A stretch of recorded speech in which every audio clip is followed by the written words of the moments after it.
بمناسبة احتفالاتنا بأهم نصر في تاريخ الأمة العربية على الكيان الصهيوني، هيبقى البطل عندنا في حوارنا النهاردة هو السمسمية ودورها الوطني اللي لعبته على مدار عشرات السنين. بنستضيف واحد من نجوم الشعر في مصر، نجوم الشعر في بورسعيد، نجوم أيضا السمسمية. أهلا بيك يا محمد عبد القادر. اهلا بيك يا استاذ.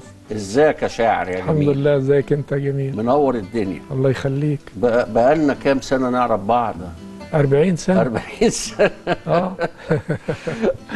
التاريخ غنوة في السمسمية اسمها نصر أكتوبر.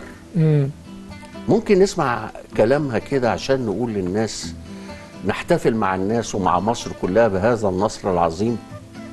كلمتها بتقول: يا نصر من ربنا رد اعتبار سينا، وخلى راية الغرور تدهسها رجلينا، وكان أدان العبور للنور معدينا. يا نصر من ربنا رد اعتبار سينا، بحر الكنال بحرنا، احنا اللي فاحتينه، هنطهره بدمنا يوم ما العدو يهينه، ونشيله في عينينا. يا نصر من ربنا رد اعتبار سينا، احنا اللي هاجرنا سيبنا البيوت والارض، علشان عساكرنا يرجعوا لنا المجد والشط والمينا.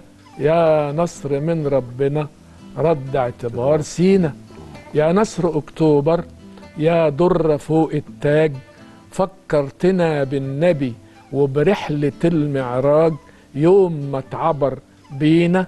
يا نصر من ربنا رد اعتبار سينا، يا مصر يم الجنود المطلوقين صواريخ من كتر حب الخلود، سجل عليك التاريخ انك صنعتينا. يا نصر من ربنا رد اعتبار سينا. الله الله الله. اتغنت دي يا محمد؟ لا والله، ده هي انا عملتها وخدوها كذا واحد يلحنوها، لكن ما اتغنتش. ما اتغنتش؟ لا. طيب النهارده احنا الحلقه بتاعت النهارده عن آلة السمسمية وكيف أصبحت وكأنها آلة حربية استخدمها الوجدان الشعبي المصري واستحضرها بعدما أصبحت مدن القنال هي مدن المواجهة الأولى بعد احتلال إسرائيل لسيناء في سنة 67. ولكن السمسمية كان لها تاريخ وطني سابق. تمام. نقدر نقول بدايته من امتى يعني؟ هو طبعا البداية كانت على استحياء كده في الثلاثينات والعشرينات. كويس. هو الاحتلال الانجليزي دخل مصر 1882. ايوه. وكانوا الناس بيغنوا يقولوا ايه مثلا، يعني صابر على مادي من بعد المحبة، طير يا الإمري من بعد المحبة. المهم يقولوا ايه بقى؟ على الكنال جالس تحكم وبتوالس، دمك تقيل خالص وروح يا الإمري من بقى. كانوا بيلقحوا على الإنجليز يعني. ايوه. دي في الثلاثينات والاربعينات. لكن جينا من اول 51 في الحركة الفدائية بقى في منطقة القنال، واتعملت ايه؟ غنوة، كانت غنوة مدوية.